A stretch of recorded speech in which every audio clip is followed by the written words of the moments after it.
Hello दोस्तों, हमारे channel पर आपका स्वागत है। आज हम आपको ऐसे भोले भाले और मासूम हीरो के बारे में बताएंगे और इस वीडियो में थोड़ा बहुत कुछ उनके बारे में दिखाएंगे। अभिनेता गोविंदा, जिनके बारे में तो आप जानते ही होंगे। अभिनेता गोविंदा के बारे में बताएंगे जिन्होंने अपने खुद की वजह से अपने पैरों में कुल्हाड़ी मार ली। जैसे जैसे आप वीडियो में आगे बढ़ेंगे वैसे वैसे गोविंदा के कुछ कारनामों की लिस्ट आपके सामने खोली जाएगी। यदि आप गोविंदा के फ़ैन हैं तो आपसे अनुरोध है कि इस वीडियो को देखने के बाद अपनी प्रतिक्रिया कमेंट में ज़रूर बताएं, क्योंकि हो सकता है आपको उनमें से कुछ बातें हमारी सुनकर अच्छी लगे और कुछ बुरी। तो लेकिन सच तो सच ही है, वो हमेशा कड़वा होता है। ने अपनी फिल्मी कैरियर में वो सब कुछ किया जो उनका कैरियर बर्बाद करने के लिए काफ़ी था। जहां अक्षय कुमार, सलमान खान और शाहरुख खान जैसे अभिनेता आज भी सिनेमा में सक्रिय हैं, वहीं गोविंदा कभी कम ही फिल्मों में नजर आते हैं। और एक समय था जब गोविंदा का नाम चला था, किसी से थप्पड़ खाया तो किसी को थप्पड़ मारा, लेकिन उनके घमंड ने उनका काम बिगाड़ दिया।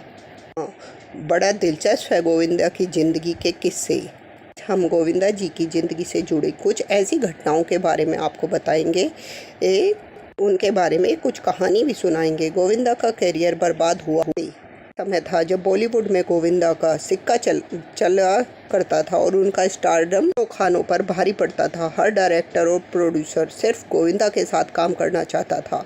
करीब 14 साल तक बॉलीवुड पर अकेले राज करने वाले गोविंदा के साथ ऐसा क्या हुआ जो अब उन्हें काम मिलना ही बंद हो गया। हम आपको गोविंदा की उन गलतियों के बारे में बताएंगे जिनकी वजह से न सिर्फ उनका स्टारडम खत्म हो गया, बल्कि आज उन्हें कम ही काम मिलता है, कम ही फिल्मों में नजर आते हैं। कुछ लोगों को पता है कि गोविंदा के पिता अरुण आहूजा भी एक एक्टर थे।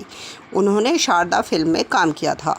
मुंबई में गोविंदा का बड़ा आलीशान घर हुआ करता था। फिल्मों में हुए नुकसान के चलते माता पिता को घर बेचना पड़ा। उन्हें फैमिली क्वार्टर में आकर रहना पड़ा।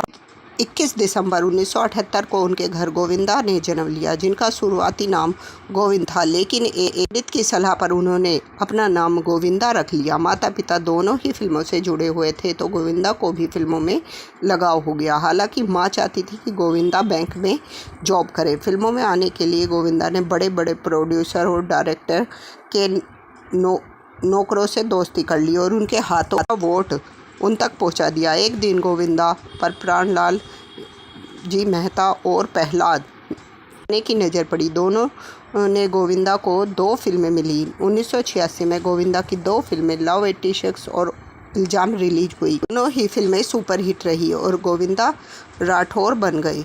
22 की उम्र में गोविंदा के पास 70 फिल्मों के ऑफर थे। रोमांटिक, एक्शन, ड्रामा, कॉमेडी और पारिवारिक फिल्में। 14 साल बॉलीवुड पर राज करने के बाद गोविंदा ने कुछ गलतियां की, जिनकी वजह से उनका करियर बर्बाद हो गया। प्रोड्यूसर प्राणलाल मेहता की फिल्म लव 86 को साल 1986 में रिलीज किया गया था। इस फिल्म से गोविंदा ने फिल्म इंडस्ट्री में अपने पैर जमाने शुरू कर दिए थे। फिर जब गोविंदा को प्राणलाल मेहता ने फिल्म मरते दम तक के लिए साइन किया, तब तक वो बॉलीवुड के स्टार बन चुके थे। वो वक्त था जब गोविंदा की लगभग सभी फिल्म हिट हो रही थी। फिल्म मरते दम तक के हिट होने के बाद प्राणलाल मेहता ने गोविंदा को फिल्म वह फिर आएगी और जंगबाज के लिए सिलेक्ट किया था, लेकिन बाद में प्राणलाल ने फिल्म वह फिर आएगी इसे गोविंदा को बाहर कर दिया और जावेद जाफरी को साइन कर लिया। बात गोविंदा को इतनी बुरी लगी, उन्होंने प्राणलाल की दूसरी फिल्म जंगबाज को अपनी डेट देने से पंगा कर दिया। गोविंदा के इस प्रकार के व्यवहार से फिल्म जंगबाज के डायरेक्टर मेहुल कुमार ने उनके ऊपर एक्शन लिया और वो परेशान हो गए। वहीं मेहुल दूसरी तरफ एक और फिल्म आसमान से ऊंचा का भी डायरेक्शन कर रहे थे। इसमें जितेंद्र राज बब्बर और गोविंदा लीड रोल में थे। गोविंदा से परेशान होकर मेहुल ने इस फिल्म में गोविंदा का रोल काफ़ी छोटा कर दिया। जब फिल्म आसमान से ऊंचा का ट्रायल शो रखा गया तो गोविंदा ने देखा कि वो तो इस फिल्म में सिर्फ एक जूनियर आर्टिस्ट बनकर रह गई।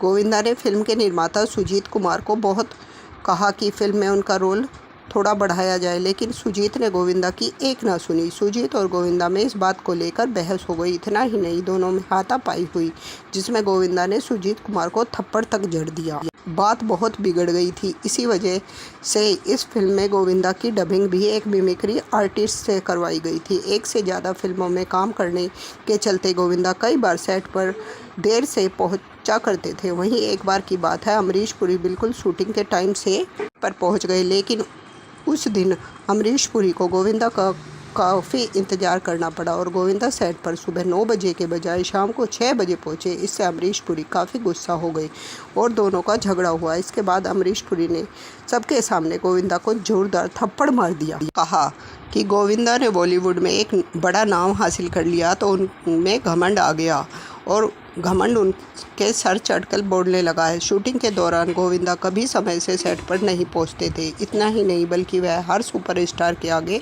अपना स्टारडम दिखाते रहते थे, जिसके चलते उनका कैरियर ढलान की ओर आ गया। और यह भी कहा जाता है कि गोविंदा अक्सर फिल्म की कहानी के अनुसार नहीं, बल्कि अपने अनुसार किरदार के डिमांड करते थे। कहा जाता है कि सलमान खान और गोविंदा एक समय काफ़ी अच्छे दोस्त हुआ करते थे। गोविंदा के मकान पर सलमान खान की तारीफ़ भी कर चुके हैं, लेकिन जब गोविंदा की बेटी टीना आहूजा को बॉलीवुड ने लॉन्च करने से सलमान खान ने मना कर दिया तो गोविंदा और सलमान खान ने के मनमुटाव हो गया। डेविड धवन और गोविंदा की जोड़ी 90 के दशक में मशहूर थी। गोविंदा ने डेविड धवन के साथ करीब 17 फिल्मों में काम किया है।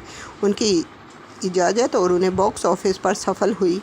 दोनों की दोस्ती भी काफ़ी गहरी थी, लेकिन फिर उनके बीच अनबन हुई और धीरे धीरे यह दोनों एक दूसरे के दुश्मन बन गए। तो आलम यह है कि डेविड धवन और गोविंदा एक दूसरे की शक्ल तक देखना पसंद नहीं करते। वहीं डेविड भी गोविंदा को अपनी फिल्मों में काम नहीं देते। फिल्मों में असफल होने के बाद गोविंदा ने साल 2004 में लोकसभा चुनाव लड़ा, जिसमें वो बीजेपी के एक बड़े लीडर को हराने में कामयाब रहे। हालांकि गोविंदा राजनीति की दुनिया में कुछ खास कमाल नहीं कर पाए और फिर उन्होंने कहा कि मुझे राजनीति में आने का बड़ा दुख है, क्योंकि वह मानते हैं कि अगर वो राजनीति में नहीं आए होते तो वो आज बॉलीवुड इंडस्ट्री के सुपरस्टार होते। गोविंदा ने एक बार टाइम्स ऑफ इंडिया को दिए इंटरव्यू में कहा कि उन्हें बर्बाद करने की साजिश रची जा रही है। उनकी फिल्मों को थिएटर नहीं मिल रहे, साथ ही उन्हें पैसों का भी बड़ा नुकसान हो चुका है। उन्होंने इंटरव्यू में आगे कहा था कि वो नेपोटिज्म का शिकार हो चुके हैं। हो सकता है गोविंदा के बर्ताव से परेशान कर सारे प्रोड्यूसर और डायरेक्टर ने एक साथ मिलकर गोविंदा को इंडस्ट्री से बाहर निकालने के लिए ये सब किया हो, या फिर यह भी हो सकता है कि हिंदी सिनेमा वाले उनके स्टारडम को पचाने की नहीं सके। हिंदी सिनेमा के कलाकारों और उनसे जुड़ी घटनाओं की जानकारी हम अपने चैनल पर आपको देते रहेंगे। कि पसंद की वीडियो अपने चैनल पर लाते रहेंगे। इसलिए आप हमारे चैनल को लाइक, शेयर और सब्सक्राइब कर दिए और बेल का आइकन दबाकर और कमेंट करिए। बताएं कि हमारे चैनल पर आपको ये वीडियो कैसी लगती है। आपका धन्यवाद।